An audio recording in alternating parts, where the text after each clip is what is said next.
she listened to the minister, Vernon Kerr, giving the eulogy. He chirped on about Abe's achievements, peppering in things like pillar of the community, astute businessman, and a legacy that will live on for generations. But there were also phrases like his sometimes rigid approach to life and an often firm hand in dealing with others. Perhaps those were the polite ways of saying flamin' bunghole.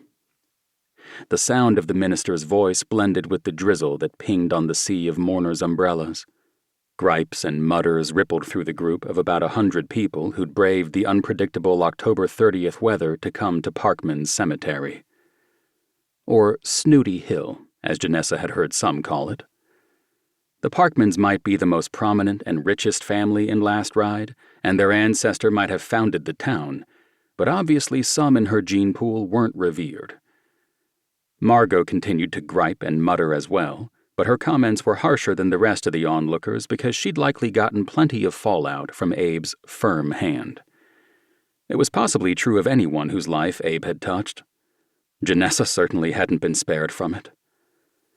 Still, Abe had managed to attract and convince 2 women to marry him, including Janessa's own mother, who'd been his first wife. Janessa figured the convincing was in large part because he'd been remarkably good-looking, along with having mountains of money.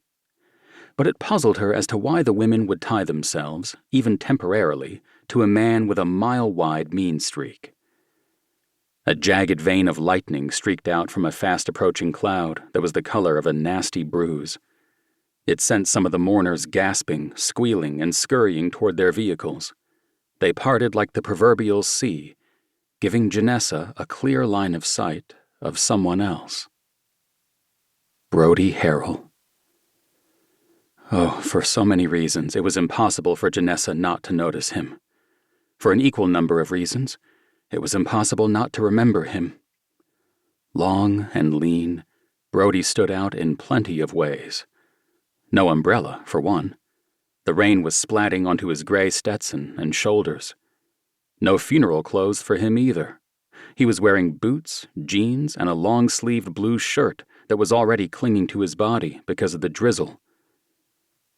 Once, years ago on a hot July night, she'd run her tongue over some of the very places where that shirt was now clinging. Yes, impossible not to remember that. Brody was standing back from the grave. Far back. Ironic, since according to the snippets Janessa had heard over the years about her father, Brody was the person who'd been closest to Abe, along with also running Abe's sprawling ranch, Colts Creek. If those updates, aka gossip through social media and the occasional letter from Abe's head housekeeper, were right, then Brody was the son that Abe had always wanted but never had. It was highly likely that he was the only one here who was truly mourning Abe's death. Though he wasn't especially showing any signs of grief. It probably wasn't the best time for her to notice that Brody's looks had only gotten a whole boatload better since her days of tongue-kissing his chest. They'd been 17, and while he'd been go-ahead drownin' me hot even back then, he was a 10-ton avalanche of hotness now, with his black hair and dreamy brown eyes. His body had filled out in all the right places, and his face, that face, had a nice edge to it. A mix of reckless rock star and a really naughty fallen angel who knew how to do many, many naughty things. A loud burst of thunder sent even more people hurrying off.